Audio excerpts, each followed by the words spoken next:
Phone tapping కేసుపై Nampally court విచారణ చేసింది. ఛార్జ్షీట్ వేయకపోవడంతో డిఫాల్ట్ బెయిల్ కోరారు నిందితులు. జూన్ 10నే ఛార్జ్షీట్ దాఖలు చేశామని పబ్లిక్ ప్రాసిక్యూటర్ వాదించారు. కొన్ని కారణాల వల్ల ఛార్జ్షీట్ వెనక్కి పంపామన్నారు.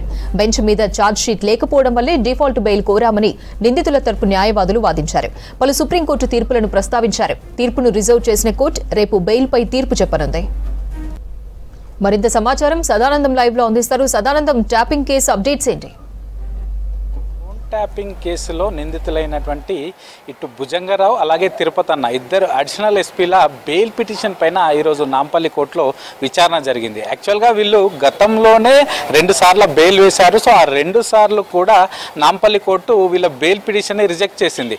కానీ మళ్ళీ మొన్న నాంపల్లి కోర్టులోనే మళ్ళీ బెయిల్ పిటిషన్ వేశారు. సో దీనిపైన నిన్న జడ్జి లేకపోవడంతో ఈ రోజుకు వాయిదా పడింది. సో ఈ రోజు విచారణ జరిగింది. సో ఈ విచారణ టైంలో ముఖ్యంగా వీళ్ళు చెప్తున్నది ఏంటంటే, ఇటు నిందితుల తరపున న్యాయవాది చెప్పేది ఏంటంటే వీళ్ళు యాక్చువల్గా ఇటు పోలీసులు ఛార్జ్షీట్ వేయడంలో వెనుకబడ్డారు. వీళ్ళు వేసిన ఛార్జ్షీట్ని ఇటు జడ్జి తిరస్కరించింది. కాబట్టి మాకు ఇటు బెంచ్ పైన ఇప్పుడు ఛార్జ్షీట్ లేదు, ఈ కేసుకు సంబంధించిన ఛార్జ్షీట్ లేదు, కాబట్టి మాకు డిఫాల్ట్గా బెయిల్ ఇవ్వాలంటూ కూడా ఇటు ఇద్దరు నిందితులు అటు నాంపల్లి కోర్టును కోరారు. కానీ దీన్ని తిరస్కరిస్తూ అటు పబ్లిక్ ప్రాసిక్యూటర్ ఏం చెప్తున్నారంటే, యాక్చువల్గా మేము ఈ కేసుకు సంబంధించి జూన్ 10నే మేము ఛార్జ్షీట్ వేసాము. యాక్చువల్గా ఏ కేసుకు సంబంధించి అయినా అది సెషన్స్ కోర్టులో అయితే కేసు ఎఫ్ఐఆర్ అయిన నుంచి వితిన్ 90 days లోపు ఛార్జ్షీట్ ఫైల్ చేయాల్సి ఉంటుంది. సో దీనిలో భాగంగానే మార్చి 10న ఈ కేసుకు సంబంధించి ఎఫ్ఐఆర్ అయితే పంజాగుట్ట పిఎస్లో ఈ జూన్ 10న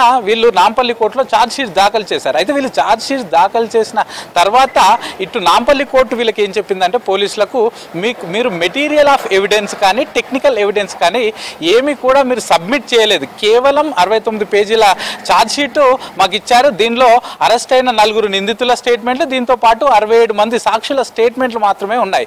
కానీ ఎట్లాంటి మెటీరియల్ ఆఫ్ ఎవిడెన్స్ ఇవ్వలేదు. కాబట్టి ఈ మెటీరియల్ ఆఫ్ ఎవిడెన్స్ ఇవ్వండి అంటూ కూడా ఛార్జ్షీట్ని తిప్పి పంపింది. సో ఆ తర్వాత దాన్ని సవరించి మళ్ళీ సెకండ్ టైం కూడా ఇటు పోలీసులు తిరిగి మళ్ళీ నాంపల్లి కోర్టులో వాళ్ళు ఈ ఛార్జ్షీట్ని దాఖలు చేశారు. సో అప్పుడు కూడా కోర్టు అదే చెప్పింది, మీరు డైరెక్ట్గా మీ దగ్గర ఉన్న ఎవిడెన్సెస్ ఏమున్నాయి అవి సబ్మిట్ చేయమని మేము కోరాము, మెటీరియల్ ఆఫ్ ఎవిడెన్స్ ఏముందో అవి తీసుకురండి అంటూ కూడా కోర్టు కోరింది. సో ఇదే టైంలో ఇప్పుడు ప్రస్తుతానికి బెంచ్ పైన కోర్టు దగ్గర వీళ్ళు ఫైల్ చేసిన ఛార్జ్షీట్ లేదు. కాబట్టి సో ఇప్పటి వరకు 90 daysలో వీళ్ళు ఛార్జ్షీట్ పూర్తిగా అఫీషియల్గా వీళ్ళు ఫైల్ చేయలేదు. కాబట్టి మాకు డిఫాల్ట్గా బెయిల్ ఇవ్వాలంటూ కూడా వీళ్ళు తిరిగి 3వసారి బెయిల్ పిటిషన్ దాఖలు చేశారు. సో దీనిపైన ఈరోజు విచారణ జరిగింది. సో కాకపోతే దీనికంటే ముందే అంటే నిన్ననే ఇటు పోలీసులు ఈ కేసుకు సంబంధించిన మెటీరియల్ ఆఫ్ ఎవిడెన్స్ అంతా కూడా కోర్టుకు సబ్మిట్ చేశారు. 3rd టైం ఛార్జ్షీట్ని మళ్ళీ ఫైల్ చేసి అప్పుడు ఫైల్ చేసిన టైంలో నిన్న మొత్తం 3 బాక్సెస్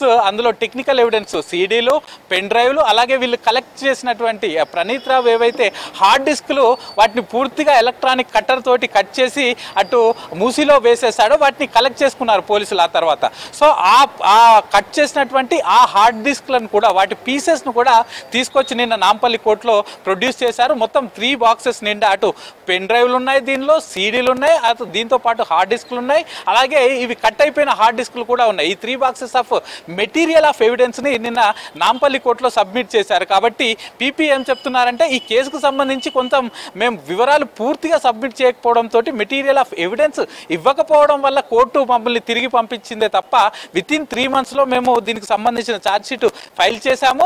మళ్ళీ ఇప్పుడు కోర్టు అడిగిన తర్వాత మళ్ళీ ఇప్పుడు నిన్న డైరెక్ట్గా కోర్టు ముందు పూర్తిగా మెటీరియల్ ఆఫ్ ఎవిడెన్స్ కూడా సబ్మిట్ చేశాం. కాబట్టి నిందితులిద్దరికి కూడా బెయిల్ ఇవ్వద్దంటూ కూడా పబ్లిక్ ప్రాసిక్యూటర్ ఈరోజు వాదించాడు. సో ఇద్దరి వాదనలు విన్నది కోర్టు. దీనికి సంబంధించి ఈ నిందితులిద్దరికి బెయిల్ ఇవ్వాలా వద్దా అనే అంశం పైన రేపైతే నాంపల్లి కోర్టు తీర్పు ప్రకటించనుంది. అపర్ణ.